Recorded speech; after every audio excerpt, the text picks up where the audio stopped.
I'm going to stand up because I just feel like that's, I don't know, more fun, more personal. My name's Anna Allgaier, and like David said, I'm the Pregnant on Campus Director at Students for Life. I'm super excited to see all of you guys in here because it means that you understand that there's a problem with Planned Parenthood influencing your campus. And so we're going to talk about that. We're going to talk about some different aspects of that. So I'm going to go over a good offense. So this might be, only one person has Planned Parenthood actually physically on your school, right? So I'm going to talk about more how to prevent them from coming onto campus. And then some of these other ladies are going to talk about how to kick them off if they're already there. We're going to see if I can figure this out. Oh, just kidding. Wrong way. Upside down. That'll get you every time. Okay, so I want to talk about our Pregnant on Campus initiative. How many of you guys have heard of Students for Life's Pregnant on Campus initiative? Good. Okay, so I want to talk about this just a little bit more for you guys. Our Pregnant on Campus initiative, like I said, is obviously a part of Students for Life. Some people think that they're separate. They are not. They are together. The whole point of our Pregnant on Campus program is to provide resources and peer-to-peer support to students on your campus, pregnant and parenting students. We understand that Planned Parenthood is targeting high school and college-age women. That's their target audience, right? Because they make money off of abortions. And who's getting pregnant? High school and college students. Who's getting pregnant and not wanting babies? High school and college students. And so the whole point of this is Planned Parenthood wants to be on your campus because the girls on your campus is where they make their money, right? And we want to be on campus with the Pregnant on Campus initiative because we want the girls on your campus who find out they're pregnant to feel like they can choose life for their babies and stay in school. And so that's really the heart, the meat of our Pregnant on Campus initiative is we want to empower young women to understand that there are resources available to them to stay in school and choose life for their child. So we'll go through that a little bit more. Oh, I went the wrong way. See, this is the problem. Okay, so our Pregnant on Campus, how many of you guys are college students? Okay, how many high school students? Okay, a few high school students, cool. So we have Pregnant on Campus is broken into two parts. We have our college program, which is called Pregnant on Campus. And then we have our high school program that's called Building a Better Future. I already mentioned the Pregnant on Campus thing is making sure that students who find themselves pregnant at your university can stay in school. Building a Better Future is more teaming up with a local life-affirming resource, so a pregnancy resource center, and providing fundraising events for them, like maybe organizing a 5K or gathering supplies at your school, so diaper drives or resource drives, hosting baby showers at your school where different classrooms compete and who can bring in the most diapers, really fun stuff like that. So that's our Building a Better Future initiatives. We understand that sometimes high schools are a little bit hesitant to do anything pregnant because they think, man, if we just don't talk about pregnancy, then probably nobody will get pregnant at our school. But we know that that's not true. And so we want to make sure that your school has a culture where if a girl finds out she's pregnant, she knows where to go for help, and it's not going to be Planned Parenthood. A lot of girls who find out they're pregnant when they're young, they initially think, oh, I'm pregnant, I should go to Planned Parenthood, right? They have pregnancy resources. We don't want them to go to Planned Parenthood because they'll likely end up getting an abortion. So we want to send them to the PRC instead. And if you're doing fundraisers and diaper drives and book drives and item drives all the time, then when that girl finds out that she's pregnant, she's going to be like, oh, I remember our school did a diaper drive for that one place that helps girls that are pregnant. And she's going to go to that one place that helps girls that are pregnant and not to Planned Parenthood. So that's kind of a good, high schools, there's probably not a lot of Planned Parenthood in your high school, but that's one good way to counter Planned Parenthood at your high school is to just be advertising for the life-affirming resources in your community. Another good thing at your high school is if there is any information in your nurses center about Planned Parenthood, anywhere there's Planned Parenthood, we want PRC stuff. So if there's Planned Parenthood stuff in your nurse station or office or whatever, get the Pregnant on Campus stuff in that station too. Just a little pro tip, when you're trying to get PRC resources onto campus, use the phrase women's center. It just sounds a lot better. Hey, I noticed that you don't have any resources in here for the local women's center. We need to get those in here. Here they are. They're so great and beautiful, and all these wonderful things happen there. So that's building a better future. Same type of thing with Pregnant on Campus. Advertising for the local PRC is huge. We know that Planned Parenthood is on campus or trying to get onto campus because there's not really anybody there, right? They want a corner on that market. And so if we can provide resources or show that there are already existing resources in the area that are better than Planned Parenthood, then the need for Planned Parenthood goes away. And so that's kind of the Pregnant on Campus side, is being proactive, making sure that all of these resources are available to students on your campus and that they know about them, right? A girl can't utilize resources that are there if she doesn't know about them. And so that's where your group comes into play. The Pregnancy Resource Center can't get onto your campus unless they go through a student group. Okay, wait, this seems like that we have a really good team here. Student group that wants to help, PRC that wants to help. Awesome. You can market for your PRC on campus. This is our pledge. If you're interested in doing Pregnant on Campus work, we have you sign a pledge that says, hey, we're going to support pregnant and parenting students at our school. We're going to make sure that our school and our peers know about pregnancy resources. We're going to make sure that girls know about their rights as pregnant students. And essentially, we're going to make sure that our school knows that we don't need Planned Parenthood here because we're already set in this area. Does that make sense? Awesome. This is just a glimpse of our Pregnant on Campus pledge. If you're interested in signing that or learning more about that, come visit us at the Pregnant on Campus table out in the back, and we will get you all set up. Oh, also a fun little note, if you sign our pledge, you get free t-shirts and free bracelets and free stuff. But that's not why you should sign our pledge, right? You should sign our pledge because you want to help pregnant and parenting students at your school. Okay, this is just, I don't know, I just like to phrase it this way because Planned Parenthood, the abortion industry, tells girls at your school, you can't have a baby and stay in school.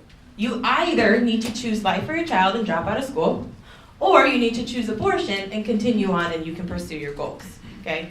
I think that is like the most unempowering, anti-feminist thing ever. It drives me crazy because I'm like, the answer that you're giving people is that, oh, you're not strong enough, woman.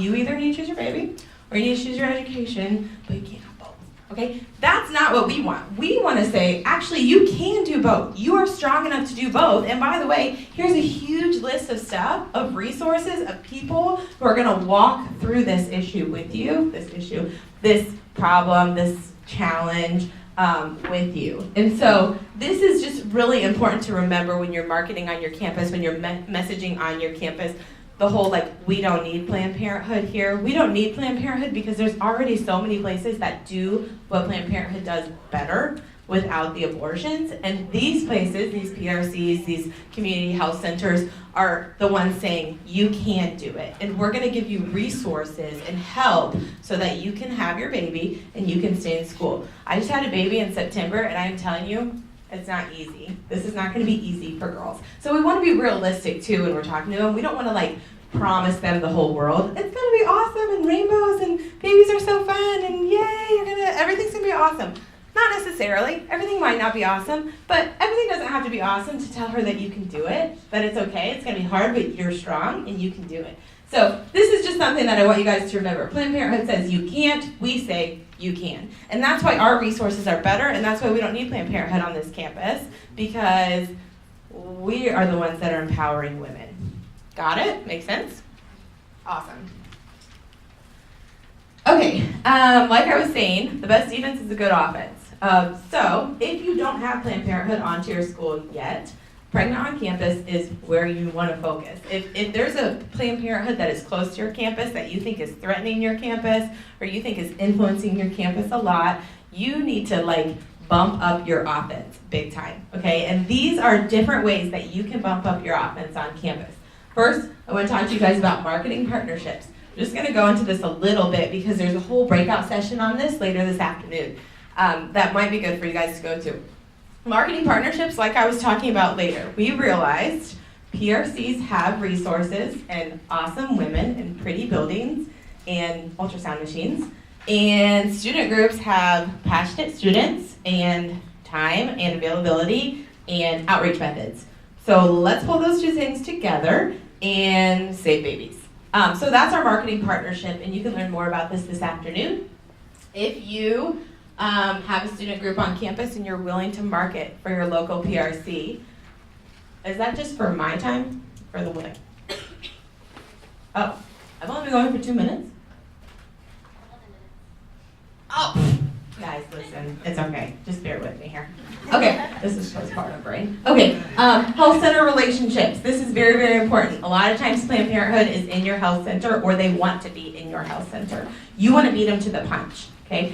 Like I was saying earlier, if there's no PRC Women's Center, there's no Women's Center resources in your campus health center, you are students on your campus and you have a lot of influence. So go into your campus health center and say, hey, we're a student group, we want to help women, we're pro-woman, and we want to support and empower women on our campus. So can we please get these resources into our campus health center?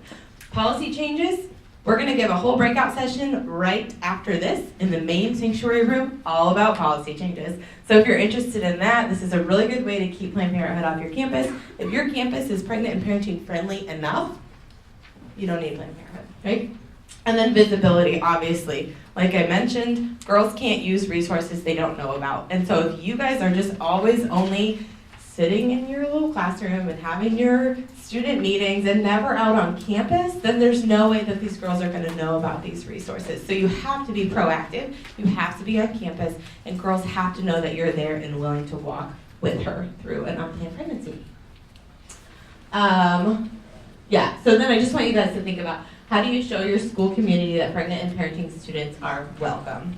If I'm a pregnant student and I walk onto your campus, am I going to be like, wow, I feel welcome, I feel empowered here? Or am I going to be like, actually, Planned Parenthood is sounding a lot better right now because I don't feel like I have any help or support through this unplanned pregnancy? So think about that. My time is up. I could just keep talking and talking. But think about this and come to the next session on policy changes and then go to the marketing partnerships session. But hopefully this was helpful. Be offensive, be upfront with resources available, and make sure that the students at your school know about those resources.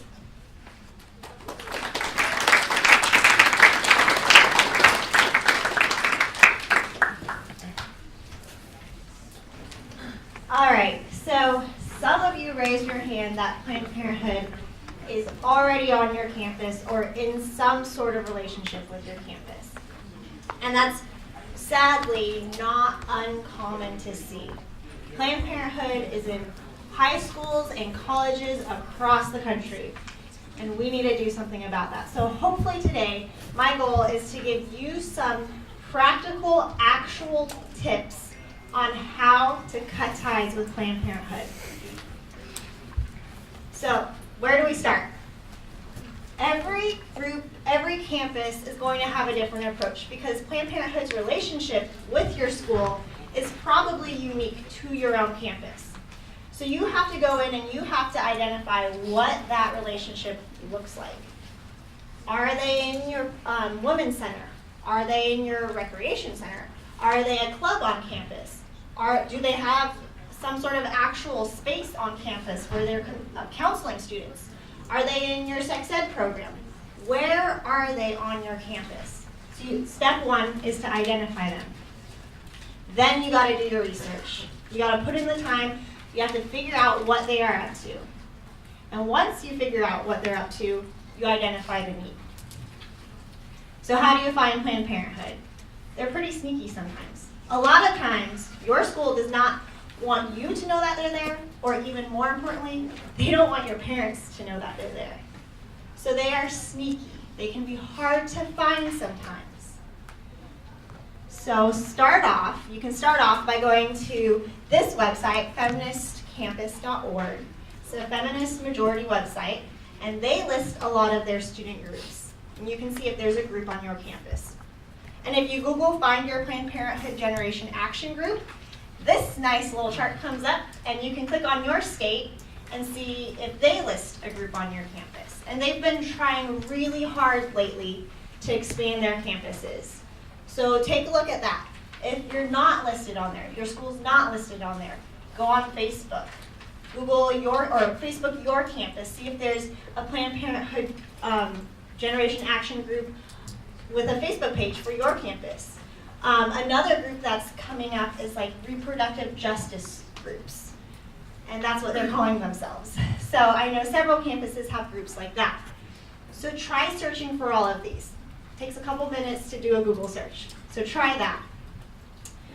And then you can also use this nifty little worksheet that we created for all of you. And hopefully you all have a copy. If you don't, there's a few on the chairs, but there's also a box of them on the floor under the phone in the back. So you can grab one on your way out if you need to. But go through this checklist when you get a chance.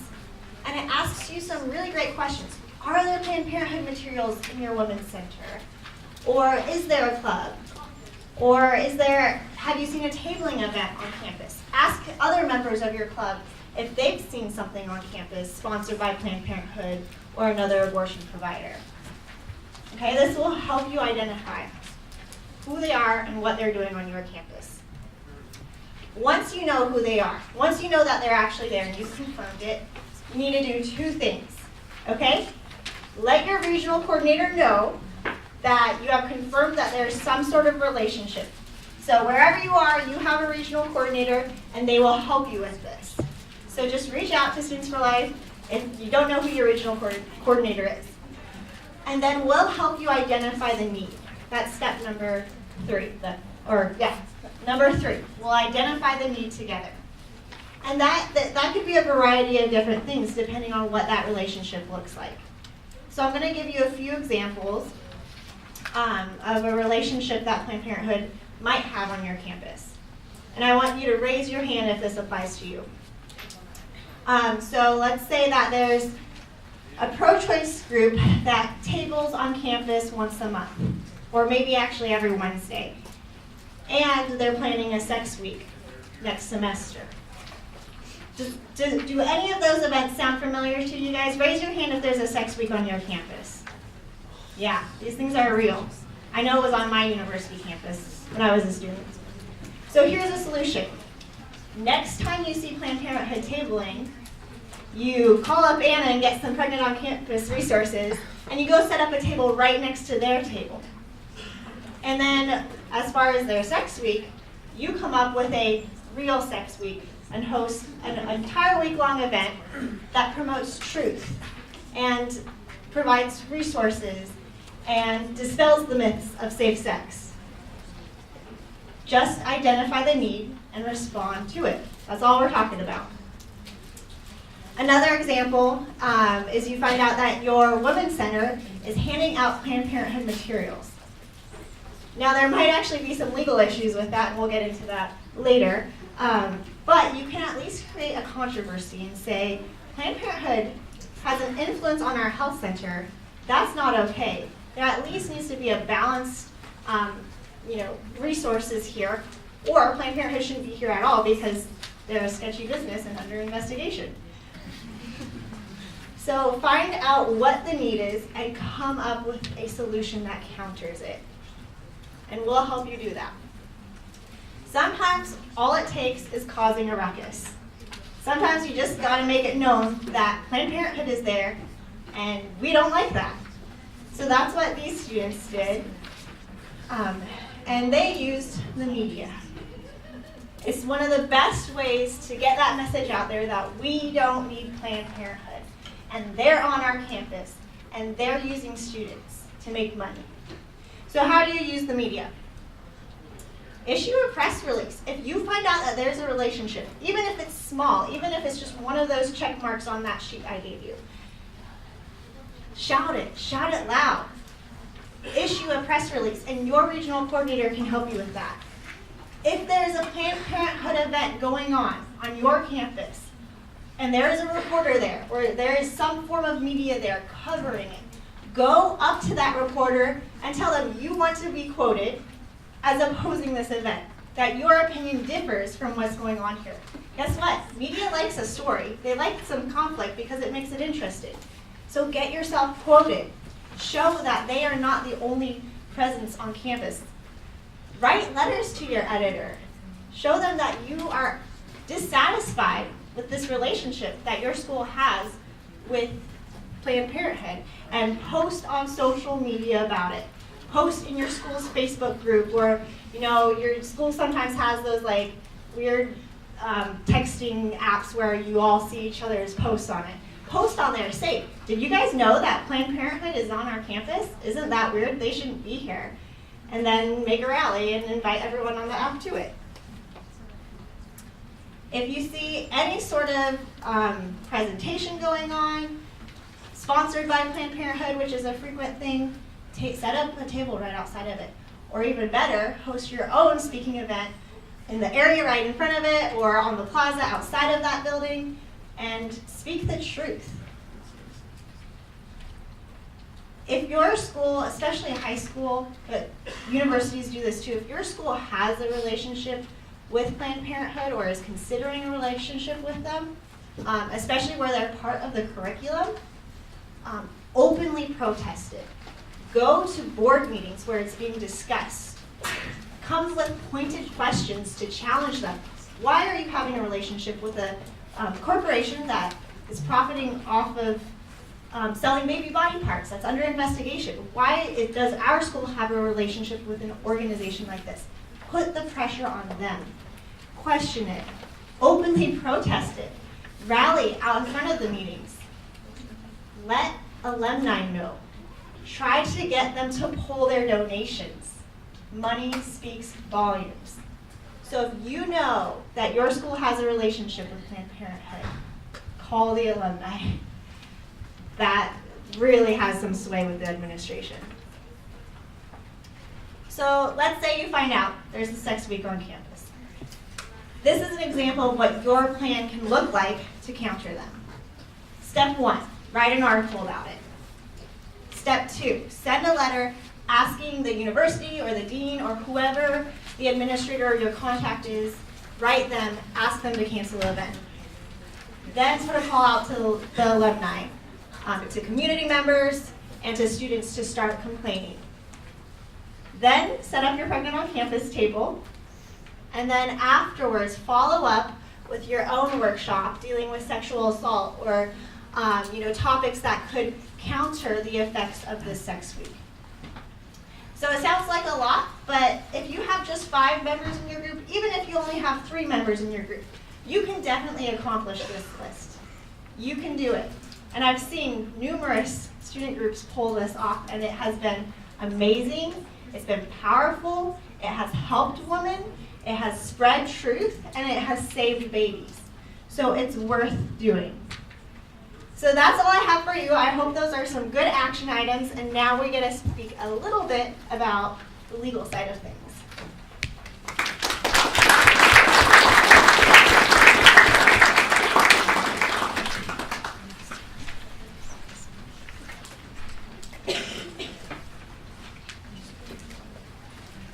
Good afternoon. I'm going to talk to you a little bit more about what my fellow presenters talked about, which is Planned Parenthood already on your campus. And I don't think it's a surprise to anybody that Planned Parenthood is aggressively targeting college-age women and has definitive expansion plans that prominently include college campuses. 34% of abortions in this country right now are being performed on college-age women. So approximately 1/3, if you extrapolate, 1/3 of Planned Parenthood's revenue is coming from college students. And in an attempt to capture this market, Planned Parenthood, as you know, aggressively places their clinics within walking distance often of college campuses. I'm from Texas, and if you're coming from Texas, yeah. All right.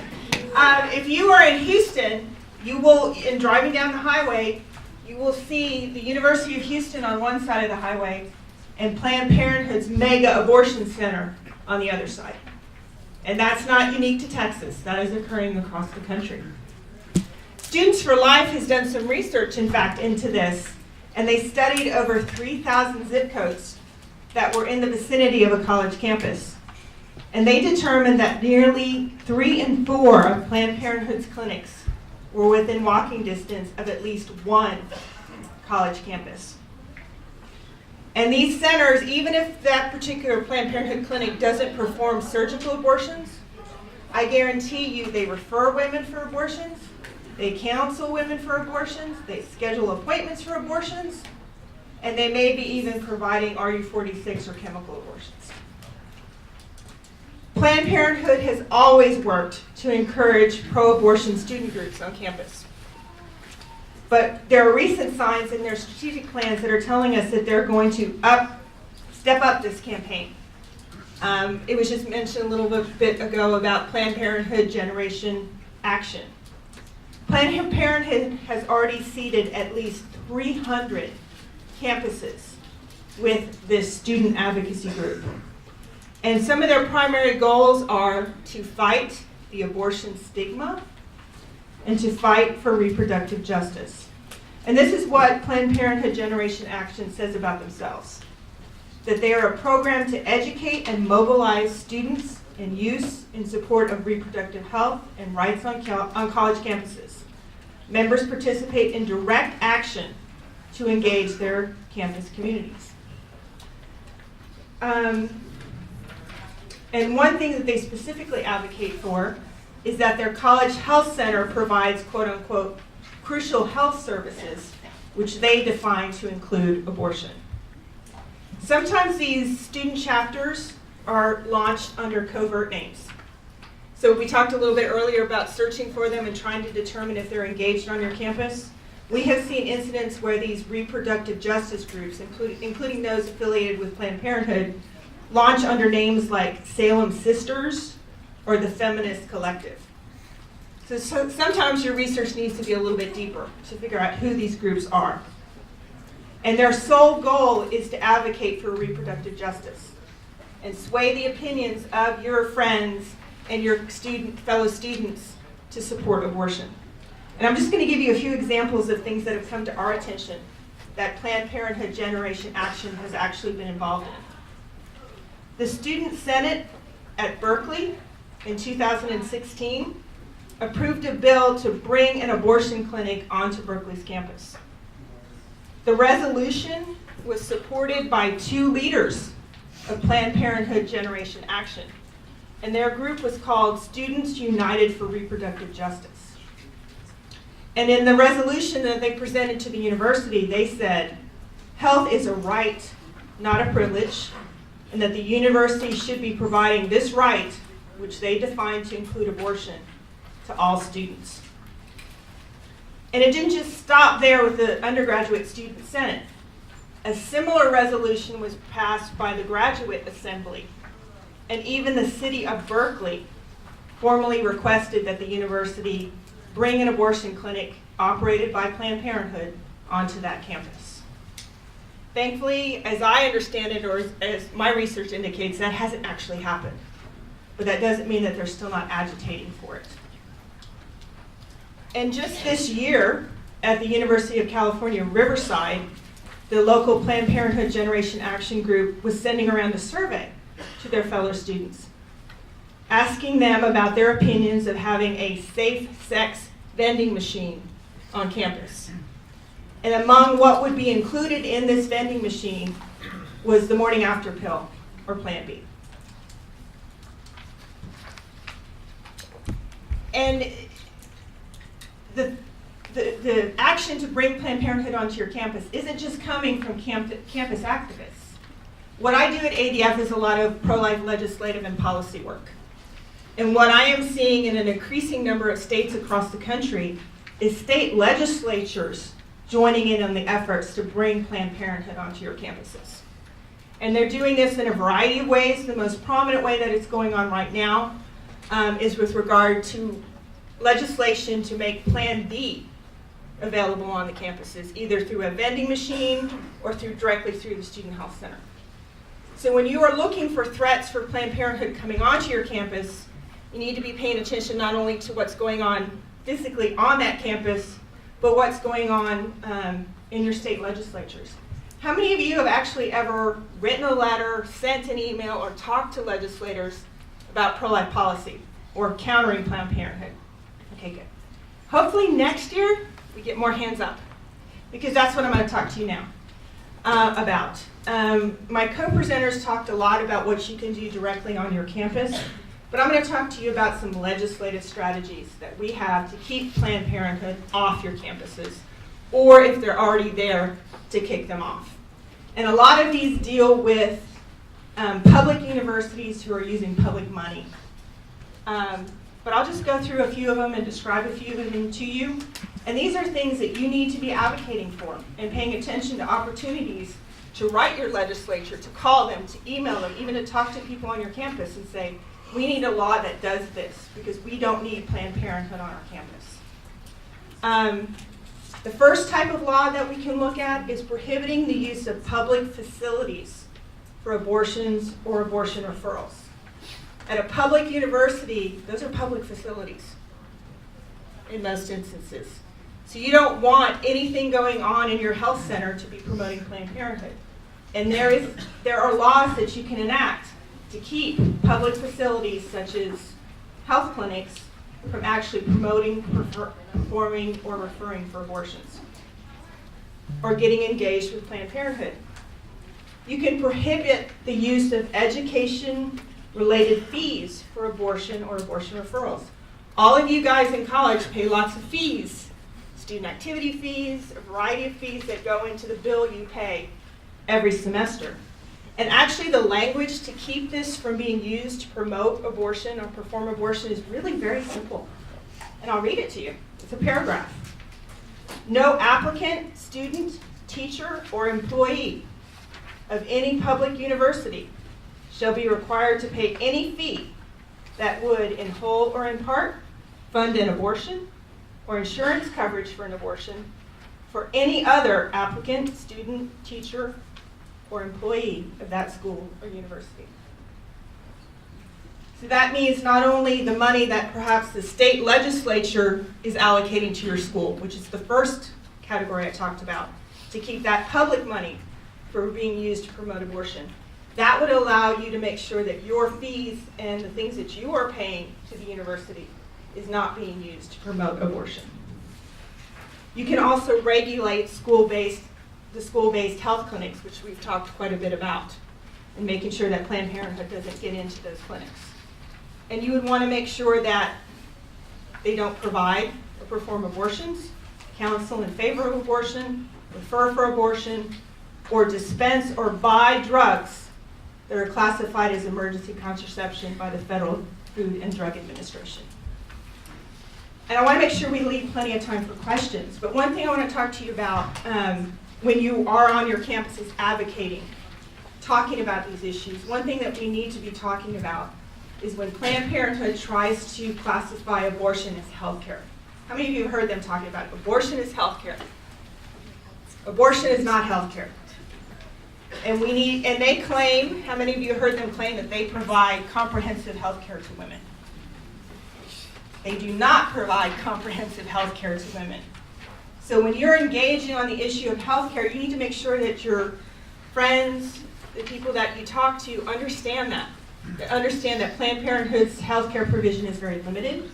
It is focused on things like emergency contraception, sexual health, and abortion. And that women are better served by comprehensive health clinics that outnumber them more than 10 to 1 across the country. So if they're advocating to have a Planned Parenthood clinic on campus, you need to be advocating that, no, we don't need Planned Parenthood. We need comprehensive quality care for women. And that is not going to be provided by Planned Parenthood. So now we really wanted to give you guys enough time at the end to answer questions. So we will open it up for questions, and David's going to kind of serve as our moderator. Awesome. Let's give a round of applause for these two. All right, so at the beginning we talked a little bit about who has Planned Parenthood on their campus. Now we kind of understand what we need to do. Let's jump right into questions. So if you have a question, please direct it, if you haven't, directed to one of the three speakers, and then let us know. So yeah, you in the back.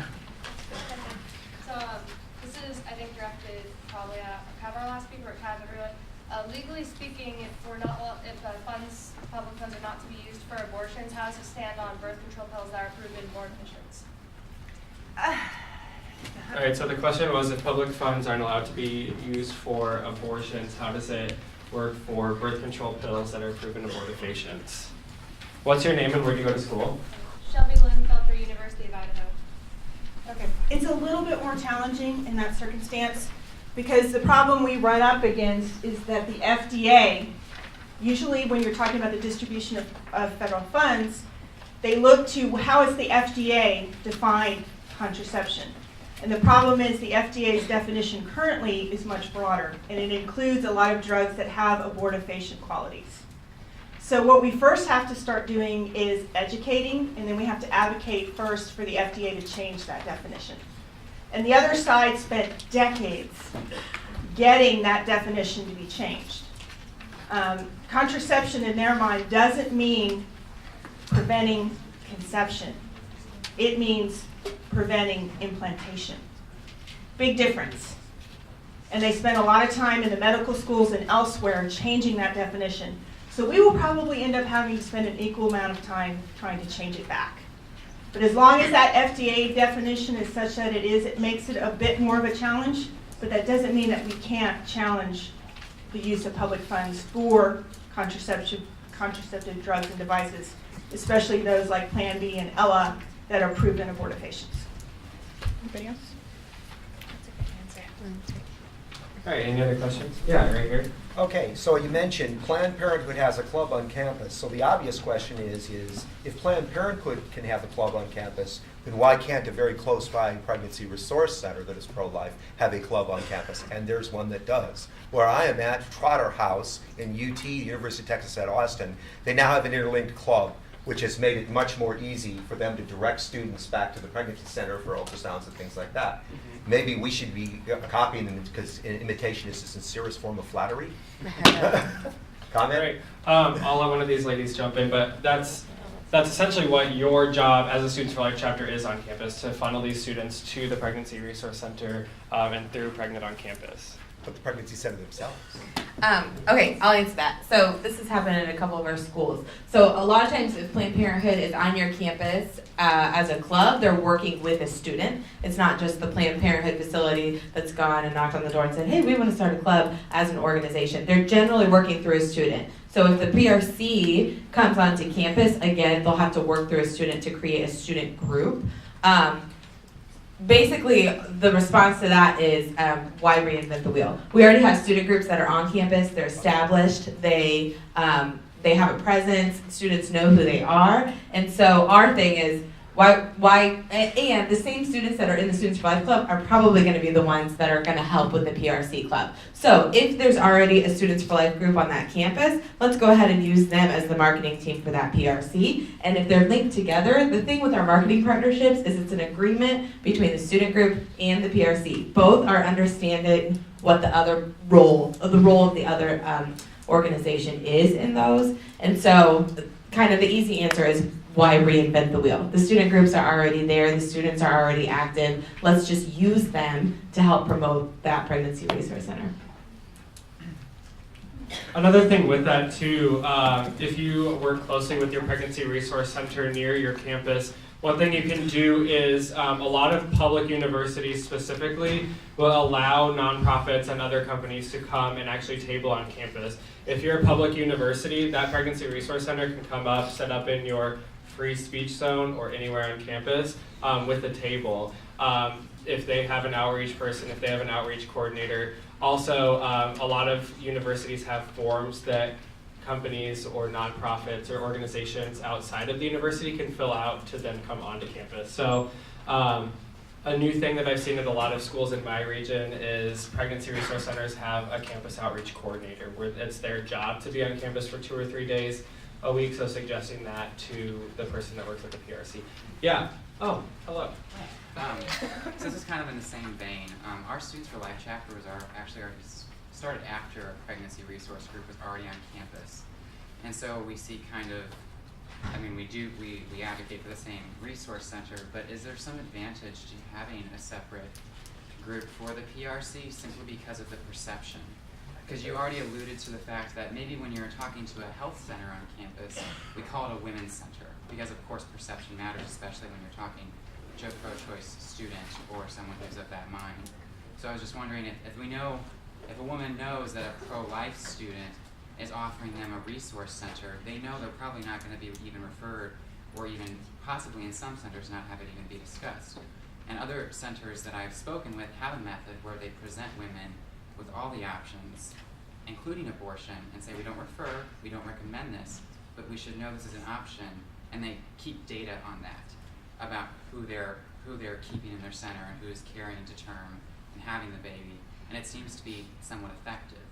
So I guess that's a lot of things at once, but is there some value in having another group besides Students for Life to represent the Pregnancy Resource Center?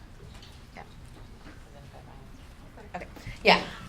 So I think that it could be a little bit of both. To me, I think it's important that this pro-life student group that's doing the activism and doing all these really big displays is also doing Pregnancy Resource Center outreach, because when you keep them totally separate, then I think that's when we run into this whole pro-lifers don't care about women, they only care about babies, they're never talking about resources, things like that. So I do think it's really important as a pro-life student group that you're advertising for the PRC as well, because that's going to help to break that false narrative that Students for Life groups or pro-life students don't care about women. When really, how many of you guys have heard this? A student comes up and they say, you only care about a baby, you don't care about women. Everybody. And then you can say, oh, actually, we're part of this Pregnant on Campus initiative, and we're all the time advertising for pregnancy resources for our local women's center, and blah, blah, blah, blah, blah. What are you doing? You know what I mean? So I think that that's really important. I would probably suggest doing some of both. Doing some of just the PRC going out, so that those girls that are going to avoid you because they know you're the pro-life student on campus still have an opportunity to find those resources. But I definitely encourage you to also do, as a pro-life student group, Pregnancy Resource Center outreach, just to break that stigma. One thing you can do as well, similar to what you said, is if you're having someone come on campus, so you have Mosaic, bringing them on, having your Pregnant on Campus outreach coordinator for your group, so your Pregnant on Campus person for your group, sit at the table so you have student representation, and then just have the rest of their staff, the rest of their material. So technically, yes, Students for Life is tabling, but it's the Pregnancy Resource Center that has the information out. Yeah? So, Molly Sutton, Students for Life, Western Washington University. I had a question about what you were talking about earlier with the Resource Center, like having Planned Parenthood in your Resource Center. Your student health center. Since we are federally funded, like, how would we go about? Is that something that we should try to get them out of the health center since we are federally funded, or is that something we should just bring in the other resources, or do both? I guess. Sorry. Well, obviously each university and each circumstance, as my co-panelists have talked about, are going to be unique. You may know that there's a court battle going on currently to try and defund Planned Parenthood from Medicaid. And we actually had what we hope to be a victory yesterday in the Fifth Circuit Court of Appeals, in which they stated that the CMP videos that were showing Planned Parenthood trafficking in unborn baby parts, and Planned Parenthood's defense to those videos were they're heavily doctored. You know, that's not really what happened. Well, the Fifth Circuit found the exact opposite. And the trial continues, and Texas still has the opportunity to defund Planned Parenthood from its Medicaid program. And one of the key components of that is who is a qualified health provider under these various federal programs, Medicaid being a very big one, obviously Medicare being another. What we are trying to do and what we are advocating to do, and what I would encourage you guys to get involved with, is we would like to see Congress change the definitions in the federal statutes to give states more latitude to get abortion providers out of federally funded programs. So a lot of this has to trickle down from the top to the bottom. But what you can do now at the state level is to look at state monies, not just federal monies, but state monies that are flowing into these campuses and campus health centers. And that may be an easier lift to try and get the law changed, so that certain providers like Planned Parenthood don't qualify for funds under those money streams. So it really does depend on the state and the campus. but you can definitely reach out to us for resources. Because this is a long campaign. It takes a while, it takes convincing, it takes educating, but it's something we can do and it's something we can succeed at. And to add to that, you can absolutely still be going to your health center and offering them resources in the meantime, because that's a much quicker process, a shorter process, and you can see, you know, that be completed much quicker than The legal legal solutions. Yeah. All right, we have time for one more question. We'll do the girl right here. So I noticed in the packets you had said, like, if Planned Parenthood puts flyers on campus, you can do a counter flyer movement. And on my campus, we had seen that some of our flyers had experienced like a counter flyer movement, not from Planned Parenthood itself, but from like individual pro-choice students. And I was wondering what we should do about like other counter movements to our movements.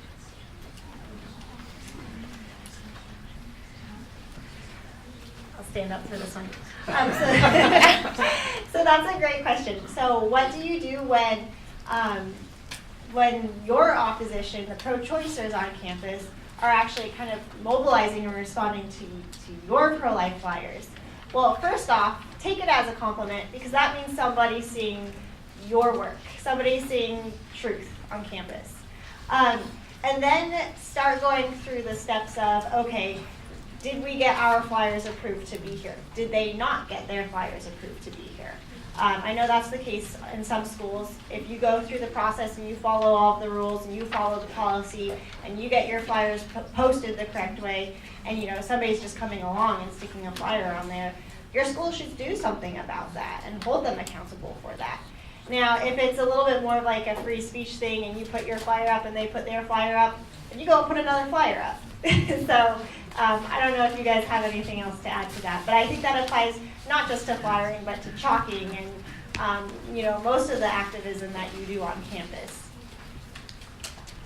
I'll just add really quickly. When I was in college, I went to Purdue University in Indiana, and we chalked one time, and the Planned Parenthood group came out and responded to all of our chalk. And then the next night we went out and responded to all their chalk, and then they came out, and there were like whole conversations of chalk messages happening on the sidewalks, and everyone was talking about it because they thought it was hilarious. But people were stopping and like reading them. So, I mean, if they come out and do it, go back out and do it and see how long you can keep it going. How many of you have a women's center on your campus? All right, how many of you that raise your hands, how many have a women's center that's pro-life? All right, yeah, right. Our group at Iowa State University, they decided to actually host their Students for Life meetings inside the Women's Center because they had space that the groups could rent, clubs could use for meetings. So that's one way to kind of get back, like use the Women's Center as your resource, be a presence there, like, you know, infiltrate what they have going to get Planned Parenthood out. If they have drop cards for Planned Parenthood, put pro-life ones in right next to it. Be on top, be right where they are. Meet them at the forefront, and don't be afraid to have those conversations. So let's thank our panelists one more time.